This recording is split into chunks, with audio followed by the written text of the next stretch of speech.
हमें एक तबाह हुई दुनिया दिखाई देती है। पूरी जमीन बंजर हो चुकी थी, लेकिन ऑस्ट्रेलिया का एक इलाका जिसे अलग अलग माओं की हरी जगह green place of different mothers कहा जाता था, अब भी ठीक था। वहाँ पानी बचा हुआ था, खेती होती थी और फल उगाए जाते थे। इस जगह पर कई महिलाएं रहती थीं। इसी इलाके में फ्यूरियोसा नाम की एक लड़की एक पका हुआ फल लेने आई। तभी उसे अपने इलाके के पास कुछ हलचल सुनाई दी। जब वह करीब गई तो उसने देखा कि वहाँ बहुत सारे बाइक चलाने वाले लोग थे। फ्यूरियोसा ने एक बाइक की तेल वाली पाइप काट दी, लेकिन जैसे ही वह दूसरी बाइक की पाइप काटने वाली थी, एक बाइक वाला उसे देख लेता है। इससे पहले कि वह उसे पकड़ पाता, फ्यूरियोसा ने उसके पैर पर तेज धार वाले हथियार से वार किया और वहां से भाग गई। भागते हुए उसने जोर जोर से सीटी बजानी शुरू कर दी, जिससे उस इलाके के लोगों को आने वाले खतरे का पता चल गया। लेकिन इससे पहले कि वह खुद आबादी वाले इलाके में पहुंच पाती, एक बाइक सवार ने एक रस्सी उसकी तरफ फेंकी और उसे रोकने में कामयाब हो गया। इसके बाद वे लोग फ्यूरियोसा को उठाकर वहां से ले जाने लगे। दूसरी तरफ फ्यूरियोसा की माँ और वहां के सारे योद्धा अपने घोड़ों पर सवार होकर फ्यूरियोसा को बचाने के लिए इन बाइक वालों का पीछा करने लगे। पीछा करते हुए फ्यूरियोसा की माँ ने चलते हुए बाइक पर चढ़कर एक बाइक सवार का गला काट दिया और उसकी बाइक अपने कब्जे में ले ली। इससे पहले कि वे उसी बाइक से फ्यूरियोसा को बचाने के लिए निकलते, इलाके के लोगों ने उन्हें कुछ बीज दिए और यह याद दिलाया कि चाहे कुछ भी हो जाए, दूसरे लोगों को हरी जगह ग्रीन प्लेस का पता नहीं चलना चाहिए। साथ ही जो लोग ग्रीन प्लेस को देख चुके हैं, उनमें से कोई भी जिंदा नहीं बचना चाहिए। ये सुनते ही वह तेजी से आगे बढ़ जाती है और गन से हमला करते हुए एक बाइकर को मार देती है। आगे के दो बाइकर्स रुककर यह देखने की कोशिश करते हैं कि आखिर क्या हुआ और वह बाइकर क्यों गिर गया। तभी उन्हें दूर से फ्यूरियोसा की माँ आते हुए दिखती है। डरकर उन्होंने अपनी बाइक्स मोड़ ली। इस बीच फ्यूरियोसा ने जिस बाइक पर उसे बांधा गया था, उसकी तेल पाइप काट दी थी। फ्यूरियोसा की माँ उस मरे हुए बाइकर की बाइक के स्पेयर पार्ट्स से अपनी बाइक को ठीक करती है और उसकी बाइक का बचा हुआ तेल अपनी बाइक में डालकर फिर से उन बाइकर्स का पीछा करने लगती है। चलते चलते अब रात भी हो चुकी थी और बाइकर्स की उस बाइक का ईंधन खत्म हो गया जिस पर फ्यूरियोसा बंधी हुई थी, क्योंकि उसने पहले ही पाइप काट दी थी। ईंधन खत्म होने पर दोनों बाइकर्स आपस में झगड़ने लगे। इसी मौके का फायदा उठाकर फ्यूरियोसा ने अपने हाथ छुड़ा लिए और वहां से भागने लगी, लेकिन वह अपने घर पहुंचने में कामयाब नहीं हो पाई, क्योंकि बाइकर्स ने उसे दोबारा पकड़ लिया। जिसके बाद वे लोग दोबारा अपने इलाके की तरफ बढ़ने लगते हैं। सुबह होते ही हम देखते हैं कि फ्यूरियोसा की माँ बाइकर्स के कैंप तक पहुंच चुकी है। वहां उसे ग्रीन प्लेस में घुसे हुए बाइकर्स और फ्यूरियोसा दिखाई देते हैं। फ्यूरियोसा की माँ एक बाइकर को गोली मारकर खत्म कर देती है, लेकिन दूसरा बाइकर फ्यूरियोसा को सही सलामत लेकर अपने एक ठिकाने तक पहुंच जाता है। वहां पहुंचकर वह लोगों को यह खुशखबरी देता है कि उसे ग्रीन प्लेस का पता चल गया है, जहां बहुत सारे संसाधन और महिलाएं मौजूद हैं। ये सुनते ही फ्यूरियोसा समझ जाती है कि अब उसके इलाके और वहां के लोगों पर बड़ा खतरा आने वाला है। वह जानती है कि यह बाइकर ग्रीन प्लेस की लोकेशन अपने लोगों को जरूर बता देगा। इसीलिए फ्यूरियोसा समझदारी से काम लेती है और उस आदमी के गले में रस्सी का फंदा डालकर सबके सामने उसे बाइक से गिराकर मार देती है। आखिरकार उसने और उसकी माँ ने उन सभी बाइकर्स को खत्म कर दिया था जिन्हें ग्रीन प्लेस की लोकेशन का पता था। अब बाइकर्स फ्यूरियोसा को अपने लीडर के पास लेकर जाते हैं, क्योंकि वही लीडर उन्हें ग्रीन प्लेस तक ले जाने का तरीका ढूंढ सकता है। बाइकर्स का लीडर बहुत चालाक था। उसने फ्यूरियोसा से अच्छा व्यवहार किया और अपने लोगों से भी कहा कि उसका अच्छे से ख्याल रखें, ताकि वह उसे झांसा देकर ग्रीन प्लेस की जानकारी हासिल कर सके। रात होने पर फ्यूरियोसा की माँ भी उसी कैंप में पहुंच जाती है। उसने एक मरे हुए बाइकर के कपड़े पहनकर खुद को बिल्कुल उनकी तरह बना लिया था। वह असल में फ्यूरियोसा को ढूंढने के लिए यहाँ आई थी। फ्यूरियोसा की माँ हर कैंप में जाकर उसे खोजती है और जहाँ भी उसे फ्यूरियोसा नहीं मिलती, वहाँ के सभी लोगों को गोली मारकर खत्म कर देती है। आखिरकार फ्यूरियोसा की माँ उस कैंप तक पहुंच जाती है जहाँ फ्यूरियोसा को रखा गया था। उसने फ्यूरियोसा को आजाद कर लिया। वहाँ एक आखिरी लड़की को मारने से पहले वह लड़की कहती है, मुझे मत मारो, मैं भी तुम्हारी बेटी की तरह ही यहाँ फंसी हुई हूँ। ये सुनकर फ्यूरियोसा की माँ ने उस लड़की को छोड़ दिया और फ्यूरियोसा को अपनी बाइक पर लेकर वहाँ से भाग गई। लेकिन उसे यह पता नहीं था कि जिस लड़की पर उसने रहम किया, वही उन्हें धोखा देगी। वह लड़की जाकर इमरजेंसी अलार्म बजा देती है, जिससे कई बाइकर्स फ्यूरियोसा और उसकी माँ के पीछे पड़ जाते हैं। दूर से ही बाइकर्स ने उन पर बम से हमला किया, जिसकी वजह से फ्यूरियोसा की माँ के सारे कपड़े जल गए। आग से बचने के लिए उसने अपने ऊपर पहना हुआ आर्मर सूट उतार दिया और जल्दी से बाइक पर वापस बैठ गई। जितनी तेजी से हो सकता था उतनी तेजी से वे वहां से भाग निकली, लेकिन बहुत दूर निकलने के बावजूद भी बाइकर्स लगातार उनके पीछे लगे रहे। फ्यूरियोसा की माँ यह समझ चुकी थी कि अब वह इन बाइकर्स से नहीं बच पाएंगी, इसलिए उन्होंने बाइक से उतरकर फ्यूरियोसा को बाइक दे दी और उसे अकेले घर जाने को कहा। साथ ही उन्होंने फ्यूरियोसा को एक बीज भी दिया और कहा, वापस जाकर इसे उगा देना। फिर वह खुद बाइकर्स को शूट करने के लिए वहीं रुक गई। हालांकि वह अकेले कितने भी लोगों से लड़ती, जल्द ही बाइकर्स ने उसे घेर लिया। फ्यूरियोसा को बाइकर्स के हाथ लगने के बाद वह वहां पहुंची और देखा कि कि उसकी माँ को एक पेड़ से बांधकर बेदर्दी से मारा जा रहा था और यह सब उसकी आंखों के सामने हो रहा था। इसके बाद बाइकर्स का लीडर फ्यूरियोसा को अपने जैसे कपड़े पहनाकर एक पिंजरे में बंद कर देता है और उसे यह सब देखने के लिए मजबूर करता है, क्योंकि ये लोग इसे अपनी मनोरंजन मानते थे। फिर उसने फ्यूरियोसा को अपनी बेटी का डैडी बेयर भी दिया, जिसे फ्यूरियोसा ने गुस्से में गिरा दिया। इसके बाद बाइक लीडर ने उसे वहां से ले जाने का आदेश दे दिया। उसके साथ एक बूढ़ा आदमी भी जा रहा था, जो फ्यूरियोसा से कहता है, अगर तुम मुझसे लिखना पढ़ना सीख लो तो तुम हमारे लीडर के लिए एक काम का बंदा बन जाओगी। ऐसे वे तुम्हें टॉर्चर नहीं करेंगे। लेकिन फ्यूरियोसा किसी की सुनने वाली नहीं थी। वह चुपके से अपने हाथ पर ग्रीन प्लेस तक का रास्ता का टैटू बनाती है, क्योंकि उसे उम्मीद थी कि वह एक दिन ग्रीन प्लेस वापस जरूर जाएगी। उसे यह भी डर था कि कहीं उस वक्त तक वह रास्ता भूल न जाए, तो इसीलिए उसने पूरा रास्ता और पूरा मैप अपने बाजू पर बना लिया। खैर, वक्त गुजरता है और एक दिन हम देखते हैं कि ये सभी बाइकर्स कहीं जा रहे थे तो दूर से उन्हें एक लाल धुआं उड़ता हुआ दिखाई देता है। उन्हें समझ में आता है कि वहाँ लोग रह रहे होंगे। वे उस धुएं का पीछा करते हुए वहाँ पहुंचे तो वहाँ उन्हें एक लड़का मिला, जो उन्हें वहाँ के सिटर और किले तक ले गया। किले में इमोर्टल जॉय की हुकूमत चलती थी। उसके पास पानी था और वह यहाँ खाना उगाता था, जो वह अपने सोल्जर्स को दिया करता था। उसने अपने सोल्जर्स को इस तरह गाइड किया हुआ था कि वे उसके लिए अपनी जान देने को भी तैयार थे। ये बाइकर्स, जिन्हें संसाधनों की कमी थी, इमोर्टल जॉय से कहते हैं, अगर तुमने हमारे साथ सहयोग नहीं किया और हमें ये चीजें नहीं दी तो हम तुमसे जंग कर लेंगे। लीडर की ये बात सुनकर इमोर्टल जॉय अपने एक वॉर बॉय को मरने का आदेश देता है और बाइकर्स के लीडर को यह साबित कर देता है कि तुम लोग चाहे जितने भी ताकतवर हो, मेरी फौज के सामने कुछ भी नहीं। ये सब मेरे लिए मर मिटने को तैयार है। उसकी बात अभी खत्म भी नहीं हुई थी कि तभी उसके लोगों ने इन सभी बाइकर्स के बाइक को लटकी हुई चैन से उठा लिया। बाइकर्स के पास अब कोई रास्ता नहीं बचा था, सिवाय इसके कि वे अपनी जान बचाने के लिए यहाँ से भाग जाएं। जब वे भाग रहे थे तो बाइकर्स के लीडर ने देखा कि फ्यूरियोसा अपनी जेल से गिरकर एक खड्डे में फंस गई है। अपनी जान जोखिम में डालकर वह फ्यूरियोसा की जान बचाता है और ये लोग वहाँ से भाग निकलते हैं। रास्ते में इन्हें एक और किला नजर आता है, जिसका नाम था गैस टाउन। यहाँ पर ओनेल को रिफाइन किया जाता था और इसी ओनेल की मदद से इमोर्टल जॉय के हथियार और वाहन चलते थे। बाइकर्स का लीडर इस किले पर कब्जा करने का प्लान बनाता है ताकि वो इस ओनेल के जरिए इमोर्टल जॉय को ब्लैकमेल कर सके। लेकिन समस्या यह थी कि यहाँ की सिक्योरिटी बहुत सख्त थी। इससे बचने के लिए वह अपने कई लोगों को वॉर बॉयज में बदल देता है और गैस टाउन के गेट तक पहुंचता है। जब ये लोग गैस टाउन का गेट खोलते हैं तो बाइकर्स का लीडर अपने भेष में बदले हुए लोगों को मार डालता है। इसका मकसद यह था कि वह गैस टाउन वालों को यह विश्वास दिला सके कि उन्होंने इमोर्टल जॉय के किले पर कब्जा कर लिया है और अब इमोर्टल जॉय के लोग उसके गुलाम हैं। यह देखकर गैस टाउन वालों ने उसके लिए दरवाजे खोल दिए। गैस टाउन पर कब्जा करने के बाद सबसे पहले बाइकर्स के लीडर यानी डेमेंटस ने उस टाउन के लीडर की अंगुलियां काटकर इमोर्टल जॉय को भेजी। ये देखकर इमोर्टल जॉय समझ गया कि अब धीरे धीरे डेमेंटस के हाथों में और ज्यादा ताकत आ रही है। उसकी सारी ताकत उस व्यक्ति की वजह से थी जिसके ऊपर अब डेमेंटस ने कब्जा कर लिया था। इसी वजह से इमोर्टल जॉय उसे एक मीटिंग का पैगाम भेजता है। डेमेंटस तो यही चाहता था, क्योंकि उसे खुद बेसिक सप्लाई चाहिए थी जो इमोर्टल जॉय के पास थी। इस डील को करने के लिए वह गैस टाउन के लीडर को लेकर इमोर्टल जॉय के पास आता है। गैस टाउन का लीडर इमोर्टल जॉय का भाई था और वह काफी बीमार भी था। उसके शरीर के कई काम मशीनों के जरिए होते थे। डेमेंटस इमोर्टल जॉय को ब्लैकमेल करने के लिए उसके भाई को उसी मशीन के जरिए पहले टॉर्चर करता है और फिर उसे मार डालता है। इसके बाद वह इमोर्टल जॉय से कहता है, मैंने पूरे गैस टाउन में बम लगा दिए हैं। इन बमों को एक्टिवेट या डिसेबल करने का तरीका सिर्फ मुझे ही पता है। अगर तुम अपने गैस टाउन को बचाना चाहते हो तो मुझे गैस टाउन का लीडर बना दो, नहीं तो तुम्हारे हाथ कुछ भी नहीं रहेगा। ये बात करते हुए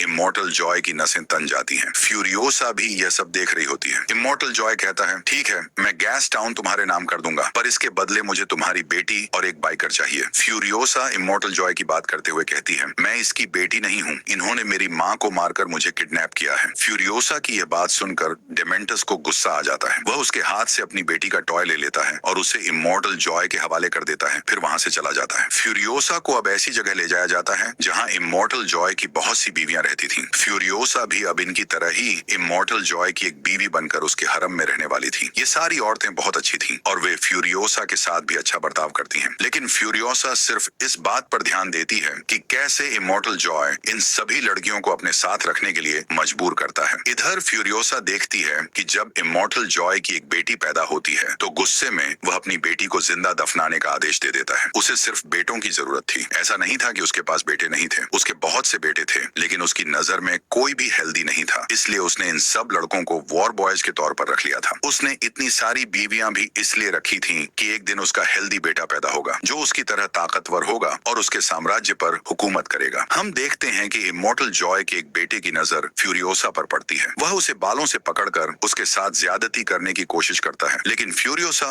बाल छुड़ाकर भाग जाती है। अगली बार वह चाहती थी कि ऐसा फिर से न हो, क्योंकि उसे पता था कि यह लड़का उसे फिर तंग करेगा। इसलिए उसने अपने सारे बाल काटकर नेट और वैक्स की मदद से एक विग बना ली। इस दौरान फ्यूरियोसा के पास उसकी माँ का दिया हुआ पीच सीड भी था, जिसे उसने आज तक संभाल कर रखा था। कुछ समय बाद जब वह लड़का फिर फ्यूरियोसा को तंग करने के लिए आया और उसके बाल पकड़े, तो फ्यूरियोसा अपनी विग को उसके हाथों में छोड़कर वहां से भाग गई। वह लड़का भी उसे ढूंढने के लिए उसके पीछे भागता है, लेकिन बीच में उसे अपना भाई मिल जाता है। वह उससे पूछता है, तुम यहाँ क्या कर रहे हो? लेकिन उसके पास कोई जवाब नहीं था। उसने फ्यूरियोसा का विग भी फेंक दिया था, क्योंकि उसे डर था कि कहीं उसके पिता उसे देखकर सजा न दे दें। खैर, वह बहुत कोशिश करता है कि फ्यूरियोसा को ढूंढ सके, लेकिन फ्यूरियोसा मिलती नहीं है, क्योंकि अब वह खुद को एक लड़के की तरह बना चुकी थी। ऐसे उसने अपनी इज्जत भी बचा ली और उसे शहर के अंदर काम भी मिल गया। उछलने कूदने में वह बहुत तेज थी, इसलिए उसे काम दिया गया था इमॉर्टल जॉय की बड़ी बड़ी मशीनों के अंदर चेन लगाने का। समय बीतता है और हम देखते हैं कि 15 साल बाद अब फ्यूरियोसा बड़ी हो चुकी है। कोई भी उसे पहचान नहीं पाता कि वह वही लड़की है।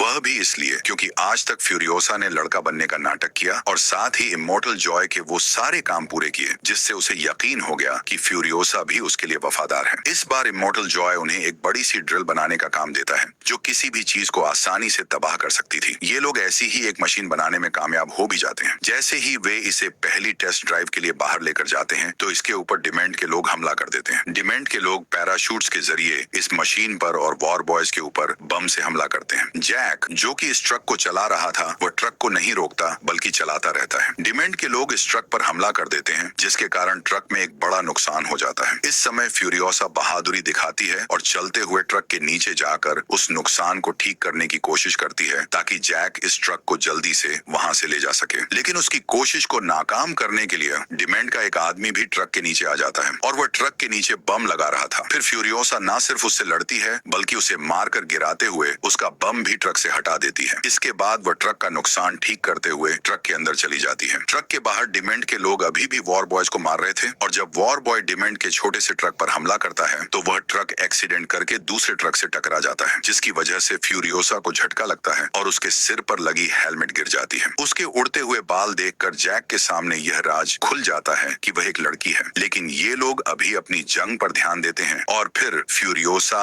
बाइकर्स पर हमला करके उन्हें मारने में कामयाब हो जाती है। अपने दुश्मनों को खत्म करने के बाद उसने जैक को गन पॉइंट पर ले लिया, क्योंकि वह जानती थी कि जैक अब उसके लिए समस्या खड़ी कर सकता है। लेकिन जैक उसे कहता है, तुम एक अच्छी वॉरियर हो और मुझे इस बात से फर्क नहीं पड़ता कि तुम्हारा जेंडर क्या है। हमें काम दिया गया है इस ट्रक को कंट्रोल करने का और मैं चाहता हूँ कि तुम एक टीम के सदस्य की तरह इसमें मेरा साथ दो। फिर फ्यूरियोसा समझ जाती है और ये लोग इस ट्रक को लेकर गैस टाउन के अंदर पहुंचते हैं, जहां कई सालों बाद डिमेंट्स फ्यूरियोसा को देखता है। लेकिन अब वह काफी बड़ी हो चुकी थी, इसलिए डिमेंट्स ने उसे पहचाना नहीं। पता चलता है कि डिमेंट्स के पास ऑनेल की सप्लाई खत्म हो गई है, जिसके बदले में वह दूसरी सप्लाई इमॉर्टल जॉय से लेता था। वह यहाँ जैक से कहता है, मेरी किसी तरह इमॉर्टल जॉय से मीटिंग करवा दो। जैक मान जाता है, लेकिन वह बिना कुछ किए उन्हें कोई सप्लाई देने को तैयार नहीं था। इसीलिए ये सारे बाइकर्स उनके ऊपर हमला कर देते हैं और सारा फूड चुराने लग जाते हैं। इसे बचाने के लिए फ्यूरियोसा अपना ट्रक लेकर यहाँ से बाहर निकल जाती है और जैक उन लोगों को मारने लगता है जो उनके ट्रक के पास आने की कोशिश कर रहे थे। खैर, ये लोग अब बचते बचते वापस अपनी सेटलमेंट में पहुंच जाते हैं और इमॉर्टल जॉय को डिमेंट से मिलने का पैगाम दे देते हैं। इस सारी लड़ाई में फ्यूरियोसा को एक तीर भी लग चुका था। जैक उस तीर को उसके कंधे से निकालता है और फिर उसे स्टिचेस लगाता है। बातों ही बातों में ये लोग बहुत करीब आ गए। जैक ने उससे पूछा, तुम्हारे पेरेंट्स की कैसे डेथ हुई थी? फ्यूरियोसा ने बताया कि उसे ये बाइकर्स किडनैप करके यहाँ छोड़ गए थे। फिर फ्यूरियोसा उसे वह पीच सीट भी दिखाती है जो उसकी माँ ने उसे दी थी। इसके बाद वह अपना हाथ दिखाती है जहाँ पर ग्रीन प्लेस जाने तक का नक्शा बना था। उसे आज भी उम्मीद थी कि वह वहाँ जा सकेगी। जैक कहता है, मैं वादा करता हूँ, मैं कोशिश करूंगा कि तुम्हें तुम्हारी जगह तक पहुँचा दूं। और फिर फ्यूरियोसा कहती है, मैं चाहती हूँ कि तुम भी मेरे साथ आओ। यहाँ पर इन्हें इमॉर्टल जॉय का मैसेज मिलता है कि वह डिमेंट से मीटिंग के लिए जा रहा है और इन्हें भी अपनी पूरी फौज तैयार करके उसके पीछे जाना होगा। जैक उसे रिग में नहीं बैठाता, बल्कि एक अलग ट्रक चलाने का काम देता है, क्योंकि उसका प्लान था कि वह सबको धोखा देते हुए इसी ट्रक के जरिए ग्रीन प्लेस तक पहुंच जाएंगे। ये लोग जैसे ही गैस टाउन पहुंचते हैं, तो एक ट्रक पहले ही गैस टाउन के अंदर जाने में कामयाब हो जाता है, जबकि फ्यूरियोसा यहीं से अपना अपना मुंह मोड़ लेती है। वह अब इंतजार कर रही थी कि जैक भी उसके साथ आएगा, लेकिन जैक ने उसके साथ आने के बजाय हवा में एक हरा धुआं छोड़ा, जिसका मतलब था कि वह यहाँ जंग करने के लिए वॉर बॉयज को बुला रहा था। ये देखकर फ्यूरियोसा नाराज हो गई और अकेले ही वहाँ से निकल गई। इससे पहले कि वह ग्रीन प्लेस तक पहुँच जाती, उसके पास मौका भी था, लेकिन वह नहीं गई। उसके दिल में जैक का ख्याल आया, जो वहाँ अकेले जंग लड़ रहा था। इसीलिए वह जैक की मदद करने के लिए वापस गैस टाउन में आ जाती है और अपनी स्नाइपर लेकर वहाँ सबको शूट करना शुरू कर देती है। उसी की एक गोली डिमेंट को बीच में छूकर गुजर जाती है। जैक अपने रिग से गैस टाउन का गेट तोड़ते हुए अंदर घुस जाता है और इस रिग पर लगी ड्रिल को चलाकर वह यहाँ का सारा स्ट्रक्चर तोड़ने लगता है। ऐसा करते हुए बाइकर्स भी उसे रोकने के लिए उस पर हमला करते हैं और इस सब में उसका रिग टूटकर वह खुद एक गड्ढे में गिर जाता है। ठीक समय पर फ्यूरियोसा वहाँ एंट्री करती है और एक बाइक से चैन लटकाकर उसे वहाँ से बाहर खींच लेती है, जिसके बाद ये लोग एक दूसरे ट्रक में बैठकर वहाँ से बाहर निकल जाते हैं। अब इन लोगों का इरादा था कि यह लोग यहाँ से भागकर ग्रीन प्लेस निकल जाएंगे, लेकिन वे नहीं जानते थे कि डिमेंट उनके पीछे पीछे था। डिमेंट का ट्रक जैसे ही फ्यूरियोसा के ट्रक के साथ जुड़ता है तो फ्यूरियोसा उस ट्रक के ऊपर हमला करने के लिए अपनी गन बाहर निकालती है और इस सब में उसका हाथ दोनों ट्रकों के बीच में आ जाता है। ये वही हाथ था जिसके ऊपर उसने मैप बनाया था। अब ये लोग डिमेंट के हाथों में फंस चुके थे। डिमेंट ने इन्हें बंदी बना लिया था। अचानक से इनके आसपास बाइक्स घूमने लगती हैं और जैक को बाइक से बांधकर गोल घेरों में घुमाया जाता है, जिससे वह हर गुजरते सेकंड में अपनी मौत के करीब जा रहा था। वहीं फ्यूरियोसा को जंजीरों से बांध दिया गया था और उनके इर्द गिर्द भी बाइक्स तेजी से घूम रही थी। डिमेंट इन सबको देखकर खुश हो रहा था। जब वह बोर हो जाता है तो पीछे मुड़कर देखता है, जहां फ्यूरियोसा अब अपना कटा हुआ बाजू छोड़कर वहां से भाग चुकी थी। गुस्से में डिमेंट अपने ट्रक में बैठकर उसे पीछा करने के लिए आगे बढ़ता है, लेकिन उसे पता चलता है कि फ्यूरियोसा ने उसके ट्रक का टायर उतार लिया था, जिसकी वजह से उनका एक्सीडेंट हो गया। फ्यूरियोसा जिस बाइक से यहाँ से भाग रही थी, थोड़ी दूर जाने पर उस बाइक का पेट्रोल खत्म हो जाता है। इसके बाद उसे अपना सफर पैदल तय करना पड़ता है। उसका बाजू बुरी तरह जख्मी था और वह ठीक से चल नहीं पा रही थी। ऊपर से इस इलाके में तपती धूप भी थी। इन सभी कारणों से वह बेहोश हो जाती है। उसकी खुशकिस्मती से यहाँ पास में एक वार बॉय ने उसे देख लिया और उसे वापस ले आया। यहाँ उसका इलाज हुआ और जब उसे होश आया तो उसने पागलों की तरह इमॉर्टल जॉय से मिलने की बात की। जब उसे इमॉर्टल जॉय के पास ले जाया गया तो उसने इमॉर्टल जॉय को बताया कि डिमेंट्स जल्द ही उनके ऊपर हमला करने के लिए आ रहा है। उसने गैस टाउन को भी तबाह करने का प्लान किया है। इमॉर्टल जॉय इस सब के लिए प्लान बनाता है कि वे लोग डिमेंट के गैस टाउन को तबाह करने से पहले ही वहां पहुंच जाएं, यानी इससे पहले कि डिमेंट सिटर पर हमला करें, ये लोग गैस टाउन पर हमला करने वाले थे। जैसे ही ये लोग गैस टाउन के पास पहुंचते हैं, डिमेंट भी इन्हें देखकर जंग का ऐलान कर देता है। सिटर डिन और गैस टाउन के बीच इन दोनों दलों के बीच जंग शुरू हो जाती है, जो हफ्तों तक चलती है। दोनों टीम के लोग एक दूसरे को बुरी तरह से मारते रहे। इस सब के दौरान फिरसा ने सिटर डिन में जाकर अपना एक मैकेनिकल हाथ बना लिया और फिर एक कार को ठीक करने के लिए टायर ले लिया। आगे बढ़ते हुए उसे यह देखने को मिलता है कि डिमेंट्स और उसके बाकी बचे लोग अपनी जान बचाकर भाग रहे थे, जिनकी नजर अब फ्यूरियोसा पर पड़ चुकी थी। इससे पहले कि ये लोग फ्यूरियोसा पर हमला करते,